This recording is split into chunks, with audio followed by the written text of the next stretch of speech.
Bonjour à tous. Alors la vidéo d'aujourd'hui concerne la correction de l'activité documentaire numéro 17 sur le pouvoir sucrant que vous deviez faire normalement pour le vendredi soir. Donc je vous rappelle que cette activité était à déposer sur le Google Classroom en vous servant du Google Doc que je vous avais donné. Inutile donc de le télécharger sur votre ordinateur pour le modifier avec votre Word, etc. Ça risque de créer des problèmes de mise en page. Vous pouvez directement le modifier à partir de Google Doc. Il vous suffit d'ouvrir le fichier et de cliquer sur Ouvrir avec Google Doc, de modifier à l'intérieur, et en fait ça enregistre automatiquement. D'accord. Et après, vous pouvez fermer la page et normalement, ça reste enregistré. Quand vous avez fini votre copie, vous faites rendre la copie. Vous rassurez-vous, tant que le délai n'est pas dépassé, vous pouvez revenir en arrière, vous pouvez annuler le fait de rendre la copie, la remodifier et la re-rendre. D'accord. Ça n'est définitif qu'à partir du moment où on atteint la date limite qui était fixée normalement un vendredi soir à 23h59, si je ne me trompe pas. Donc, on va commencer la correction de cette activité. Alors, dans cette activité, vous aviez trois documents qui étaient donnés à votre disposition. Vous aviez le pouvoir sucrant, le détail du pouvoir sucrant qui vous était donné ici avec l'explication et la formule. On vous donnait l'explication de ce qu'était la stevia. Donc là, je vous ai mis une image de la façon dont on peut le trouver dans le commerce. Donc c'est un édulcorant de table, c'est fait pour remplacer le sucre et ça apporte beaucoup moins de calories. Donc en général, c'est pour les régimes, les choses dans ce genre-là, pour faire attention à sa ligne. Et enfin, on avait les données en bas avec les données sur le saccharose et sur les ribodiosides A. Donc, quelle était la première question de cette activité? La question 1 était la suivante. On vous disait, d'après le document 1, formuler des hypothèses pour expliquer pourquoi le pouvoir sucrant du ribodioside A fourni dans les données est donné par un encadrement plutôt qu'une valeur exacte. Quand on regarde le document 1, on voit que c'est noté que cette évaluation est réalisée par un ensemble de goûteurs, donnant leur impression de sucré en goûtant successivement une solution de saccharose et une solution d'édulcorant. Et le but, c'est de trouver la masse de saccharose qui est nécessaire pour avoir le même goût sucré que la masse d'édulcorant. En gros, c'est ça. Donc pourquoi est-ce qu'on a un encadrement? C'est simple, c'était noté là-dedans, c'est ce côté impression des goûteurs en fait, c'est à cause de ça. C'est-à-dire que le pouvoir sucrant évalue la sensation du goût sucré par rapport au sucre de table, mais cette évaluation c'est réalisée par un ensemble de goûteurs. Et donc la mesure du pouvoir sucrant a donc une grande part de subjectivité. La sensation de sucré c'est très subjectif, ça dépend de chacun, on ne ressent pas exactement le goût de la même manière. Et c'est à cause de ça qu'on se retrouve avec une évaluation qui est donnée sous forme d'un encadrement. Parce que forcément, d'une personne à l'autre, ça va changer. Donc c'était ça qu'il fallait comprendre à partir de l'explication du document. Il fallait bien lire l'impression de sucré, c'était ça qu'il fallait bien comprendre. Ensuite, la question 2. Dans la question 2, on vous disait, en prenant la valeur moyenne du pouvoir sucrant du ribodioside A égale à 300, calculer la masse MR de ribodioside A permettant d'obtenir la même sensation sucrée qu'avec un échantillon de saccharose de masse MS égale 6,0 g, soit un morceau de sucre. Alors, dans le document 1, encore une fois, on avait la formule du pouvoir sucré. PS est égal à M saccharose sur M édulcorant. Il suffit de reprendre cette formule. Donc, on va la réécrire.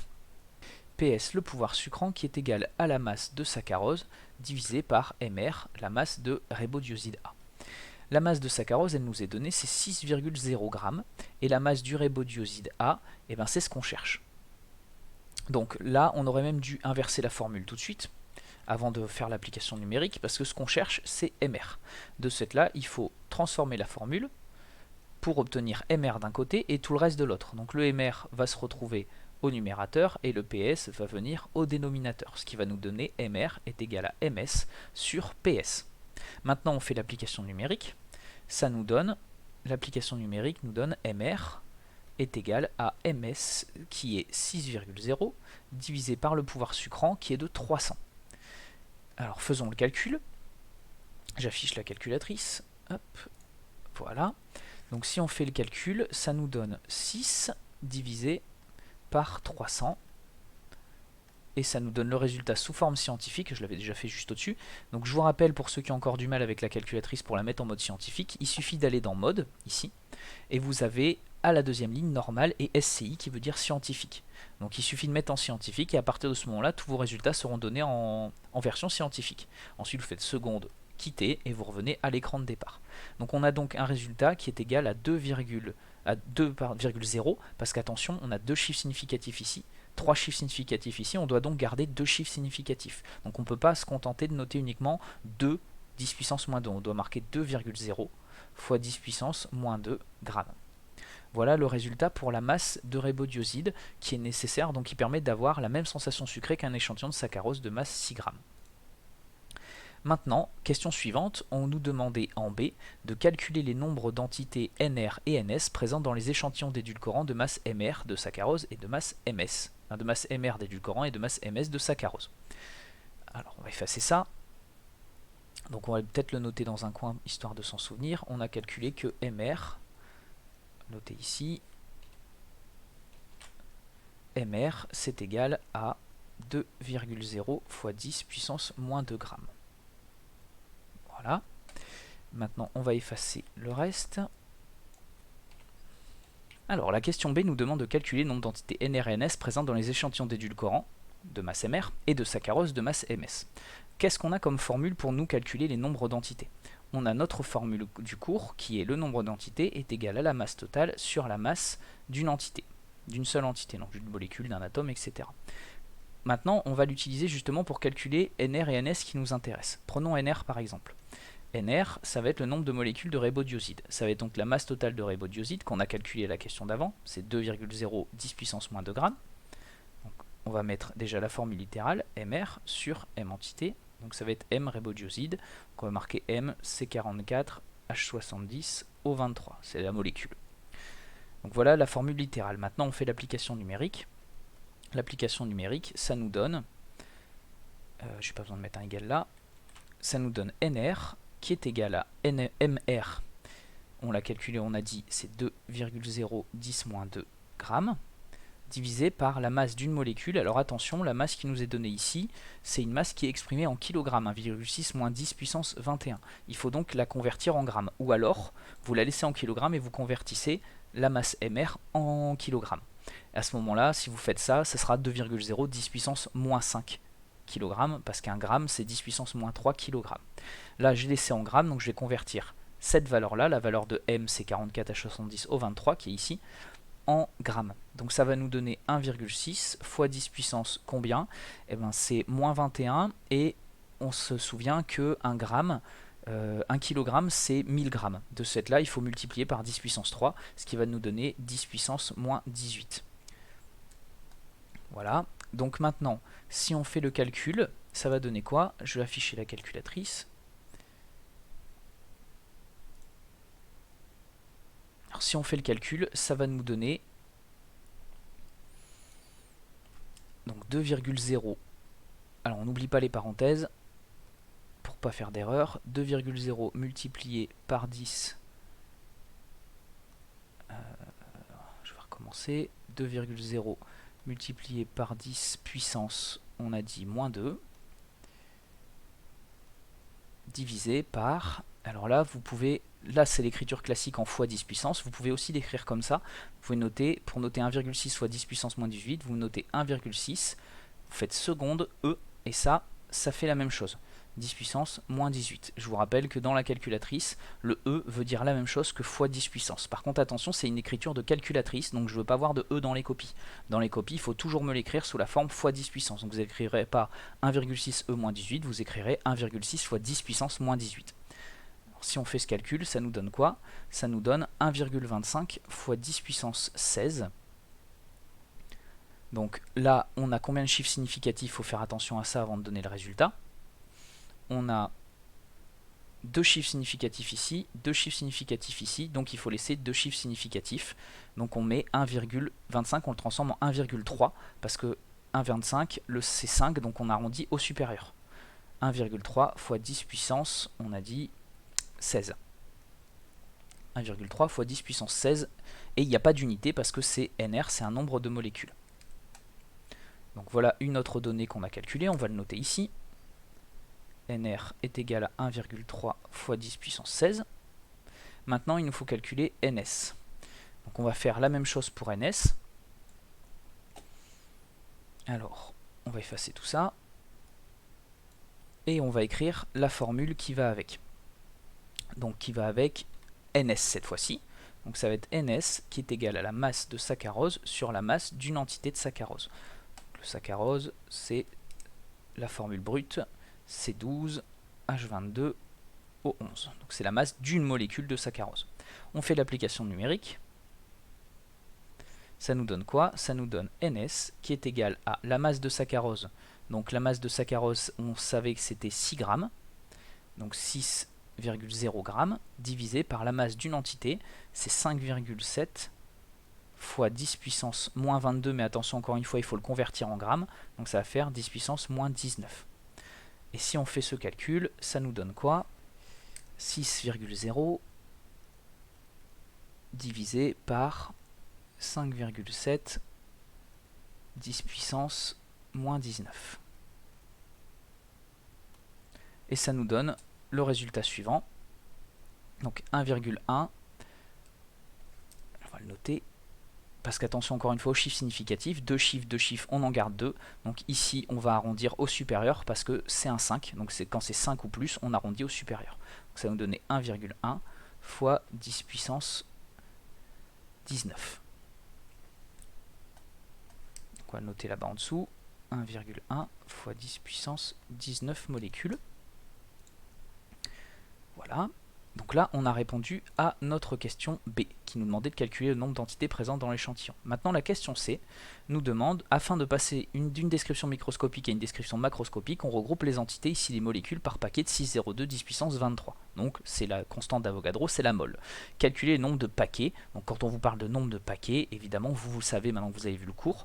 Là, c'est une activité qui aurait pu servir d'introduction, c'est pour ça qu'il parle de paquets, mais ces paquets, on appelle ça des moles. Et on demande de calculer la quantité de matière, NR et NS, donc la quantité de matière en ribodioside A et en saccharose, qui sont présents dans un échantillon d'édulcorant contenant un nombre NR de molécules et de saccharose contenant un nombre NS de molécules.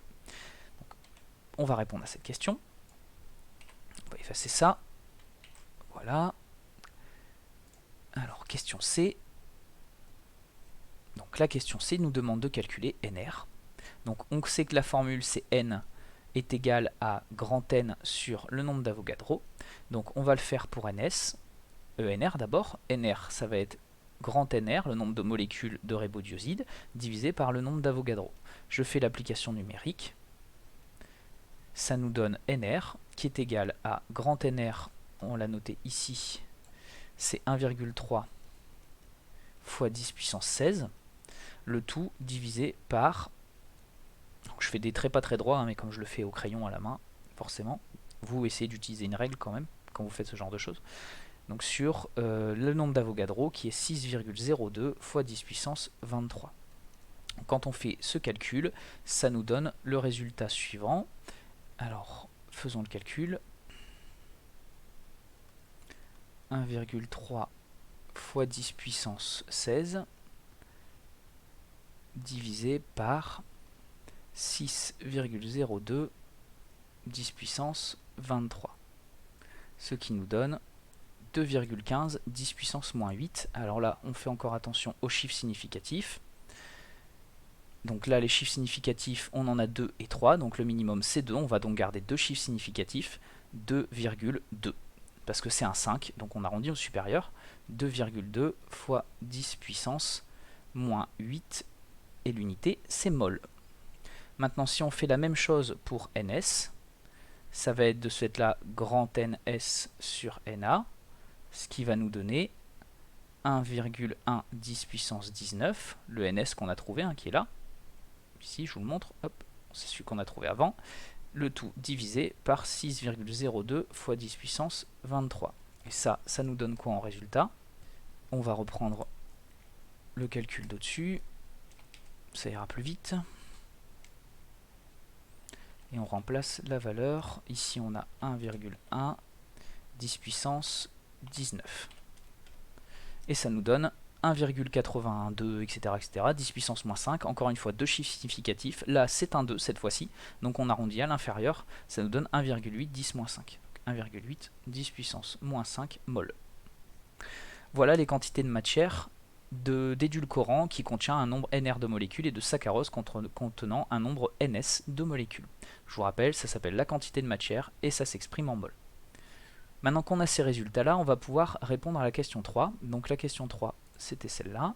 On nous demandait, on note Pn le quotient du nombre de paquets de molécules de saccharose par le nombre de paquets de molécules de ribodioside A, conduisant à la même intensité sucrée. Calculer ce quotient avec des valeurs obtenues à la question 2C. Donc j'ai laissé les valeurs ici.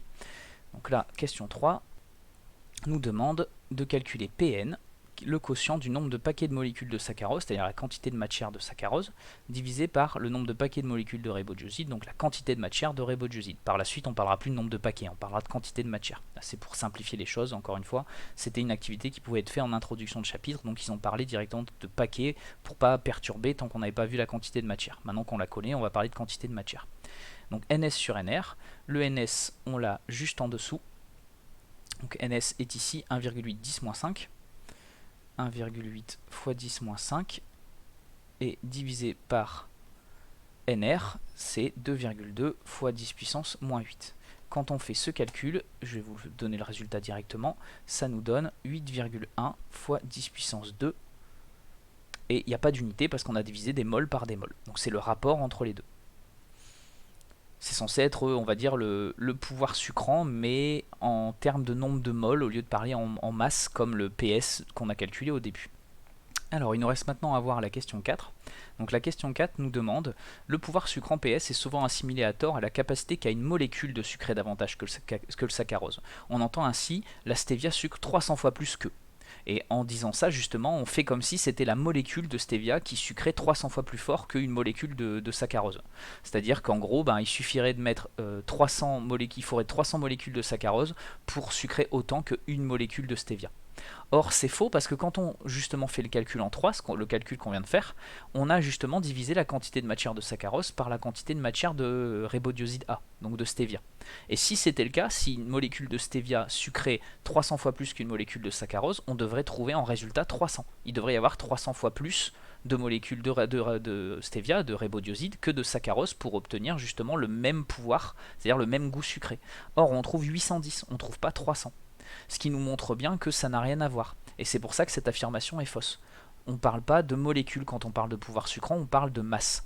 C'est 300 fois plus sucrant en masse, c'est-à-dire qu'il faut une masse 300 fois supérieure de saccharose pour avoir exactement le même goût sucré qu'une même masse de stevia.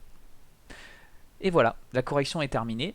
Donc si vous avez des questions, encore une fois, prenez l'habitude de les noter et on se voit samedi en conférence pour répondre à vos questions et vos interrogations diverses. Voilà, je vous souhaite une bonne journée à tous ou une bonne soirée et à très bientôt.